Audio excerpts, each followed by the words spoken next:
જોઈએ નહીં. હંમેશા પોઝિટિવ આઉટલુક વિચારવું જોઈએ. પ્રાણવાન વિચારો મેળવવા માટે આપણે સત્સંગ અને બધું કરવું જોઈએ.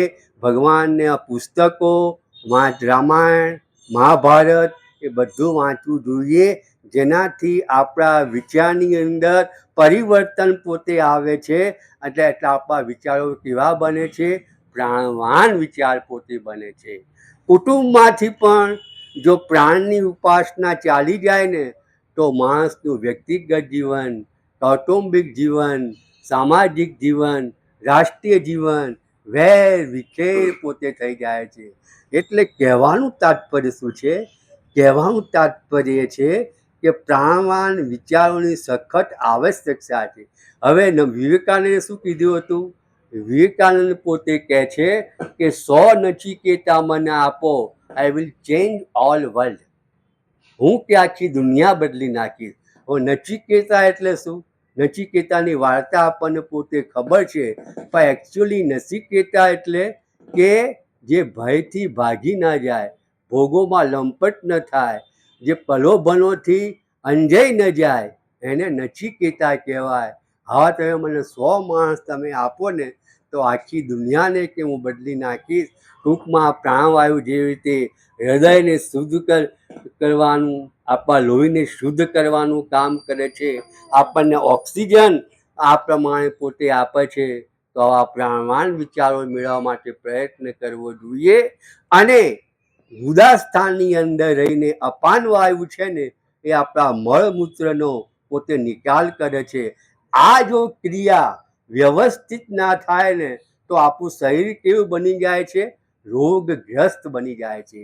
એટલે આ ક્રિયા પણ ખૂબ જ પોતે મહત્વની છે.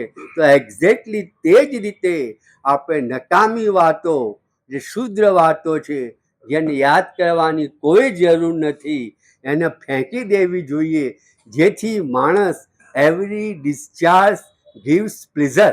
અંગ્રેજીમાં કહેવત છે, એવરી ડિસ્ચાર્જ ગીવ્સ પ્લેઝર. ટૂંકમાં પછી આ પ્રમાણે આ બધી વાતો જો દૂર થઈ જાય ને તો શું થાય? માણસ પોતે પ્રસન્નતા પોતે અનુભવે છે અને પોતે ખુશી પોતે થાય છે. પછી સમાન વાયુ આવે છે. સમાન વાયુમાં શું આવે છે? વાયુ, કફ અને પિત્ત એનું પોતે નિયમન કરે છે. એ જ રીતે આપણા જીવનની અંદર સુખ, દુઃખ, હાનિ, લાભ, ચડતી પડતી, જય પરાજય, આ બધી વાતો આવવાની, આ બધા સંઘર્ષો આવવાના, પણ એની અંદર જે સમ રહે છે. ગીતામાં પણ ભગવાને વ્યક્તિને ખૂબ જ મહત્વ પોતે આવે છે. એટલે બુદ્ધિ બધી વાતોમાં પોતે સમ પોતે રહે છે. એ સમાન વાયુ કહેવાય. અને પાછો આપણને વર્ષોથી આપણે જીવીએ છીએ, આપણા કંઠમાં શું છે? ઉદાન વાયુ છે.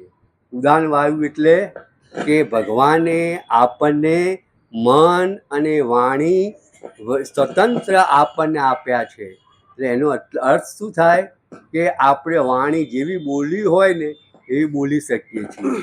આપણા કંઠમાં ઉદાન વાયુ રહ્યો છે. એ આપણને શું સમજાવે છે?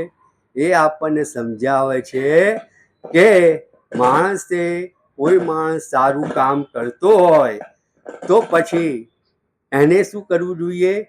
બીજા માણસને ઉત્સાહ આપવો જોઈએ. શું આપવો જોઈએ? ઉત્સાહ પોતે આપવો જોઈએ. હવે તમે જો ઉત્સાહ આપશો ને તો વિષ્ણુ સહસ્ત્ર નામનો પાઠ કરવા બરાબર છે. ભલે તમે વિષ્ણુ સહસ્ત્ર નામનો પાઠ ના કરો, પણ એને વખાણ કરો ને, એનું સ્તુતિ તમે કરો. અને દાંપત્ય જીવનની અંદર પણ ઉદાન વાયુની ખૂબ જ જરૂર છે. પતિ પત્ની એકબીજાને સાથ અને સહકાર પોતે આપવો જોઈએ, તો પણ દાંપત્ય જીવન મધુર આ પ્રમાણે પોતે બનતું હોય છે. પછી છેલ્લે આપણે વાત કરી દઈએ કે સમાન વાયુ, જ્ઞાન વાયુ આખા શરીરમાં ફરે છે. તો આપણા ઋષિમુનિઓ પણ આપણી સંસ્કૃતિ ટકાવવા માટે પોતે રાત દિવસ પોતે ફર્યા છે, લોહીનું પાણી કર્યું છે. આજે ટૂંકમાં આજે આપણે ચાંદલો તિલક અને આપણા જે 5 પ્રાણ છે એ વિશેની વાતો આપણે સમજ્યા. બીજી બધી ઘણી બધી વાતો છે. હજુ મારી પાસે 2 દિવસ છે, બરાબર. હવે 2 દિવસની અંદર જેટલું અત્યાર સુધી જેટલું જેવું મને આવડે છે એવું હું પીરસું છું. મારી કંઈ ભૂલચૂક થતી હોય તો નાનો ભાઈ ગણીને મને ક્ષમા કરો, કારણ મારી પણ પોતે ભૂલ આ પ્રમાણે થઈ પોતે શકે છે. આટલું કહી અને હું મારું ચિંતન પૂરું કરું છું.